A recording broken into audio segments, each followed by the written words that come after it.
कधीच नाही चुकणार तुमचे फेवरेट टीव्ही शोज झी5 सोबत, तेही एकदम फ्री. तुम्ही लय लोड घेऊ नका.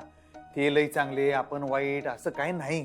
त्यांच्या वागण्यावरून तर असंच वाटतंय की नाही नाही नाही असं खरंच नाही. आणि तुम्हीच म्हणताय की नाही कायम आपल्याला जे योग्य वाटते ते आपण करत राहायचं आहे की नाही. लोकांना काय वाटावं लोकांनी काय बोलावं ह्याच्यावर काय आपला कंट्रोल नाही आहे. नाही आपण त्याचा विचार करायचा नाही. आपण आपलं काम करत राहायचं. आता झालंय काय बघा, नाही म्हणलं तर पोरीचे आई वडील आहेत. त्यांची पोरगी आहे माहेरात. त्यासनी टेन्शन येणं साहजिक आहे. हो माझा राग येणं बी साहजिक आहे. त्या रागातनं बोलले असतील. त्याच्यापेक्षा जास्त काही सिरियस नाही आहे. तुम्ही लई विचार करू नका. आता झाले काय माहिती काय, कुणाची डोसकी नाही ठिकाण्यावर. त्यामुळे कुणाचं कुणाला लागणं झालाय मेळ. तुम्ही लई विचार करू नका. आता ही जी परिस्थिती आहे ती काय कायम राहणार नाही.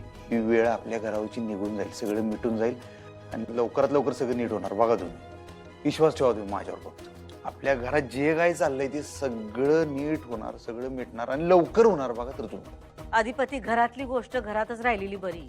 ती बाहेर गेली का लोक चर्चा करत्या. आपण विषय कशाला द्यायचा लोकांना चर्चा करायला. आता सुनबाई आपला राग त्या छोट्या छोट्या पोरांवर काढू लागल्या, त्यांना बडवू लागल्या. हे काही बरोबर आहे का सांगा बरं. हा ह्योच विषय मला तुमच्या संग बोलायचं होता. असं काही झालेलं नसणार आहे. हेच बोलायचं होतं म्हणताना मी आलतो. अच्छा, म्हणजे ह्यो विषय तुमच्यापर्यंत आला तर. हा मला कळलं सगळं. सुनबाईनी एवढं मोठं कांड केलं शाळेत, कळणारच की. कांड मग काय, एवढ्या बारक्या पोराला मारलं त्यांनी, हे कांडच झालं की.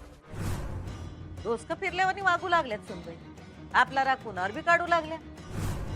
अधिपती हे लय घातक आहे हा आपल्यासाठी. खरं सांगतोय लय घातक. त्यांना लवकरात लवकर शाळेतनं काढलं पाहिजे.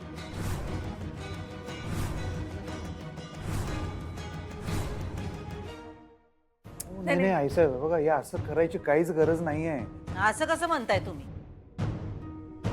हो त्याने त्या संकेत नावाच्या पोराला किती मारलंय. पार कपाळाला खोक पडल्या त्याच्या. आम्ही स्वतःच्या डोळ्यानं बघून आलोय. लई म्हणजे लई मारलो, लई मारलंय.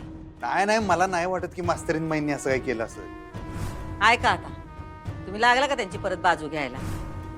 अधिपती सुनबाई येड्यावानी वागायला लागल्या, ते बघा जरा नीट. आता आमच्या विरुद्ध त्यांनी तक्रार केली, आम्ही समजून घेतलं. आमच्यावर राग आहे त्यांचा म्हणून वागल्या त्या. पण आता ते एवढ्याशा पोराला केवढं मारलंय.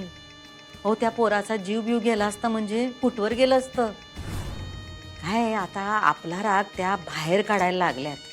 नाही एवढ्याशा पोराला मारणं चुकीचं आहे ही एक गोष्ट झाली. पण आपल्या शाळेतल्या शिक्षिका अशा पोरांना मारतात, ही गोष्ट जेव्हा बाहेर जाईल तेव्हा आपली केवढी बदनामी होईल. बदनामी होईल काय हो, झालीच. काय अधिपती अशा गोष्टी का नाही लपून राहत नाहीत. म्हणजे आपण 4 चांगल्या गोष्टी केल्या तर त्या काय बाहेर जाणार नाहीत. पण आपलं एवढंसं काही चुकलं तर लगेच ते बाहेर जात आहे. लगेच त्याची पब्लिसिटी होती. ह्या अशा बातम्या इतक्या स्पीड मध्ये पसरतात. आम्हाला 2-4 फोन बी आले इतक्यात. हा काय काय झालं तुमच्या सुनबाईंना. त्या अशा येड्यावानी का वागत्यात, असं पोरांना मारत्यात कशा पायी.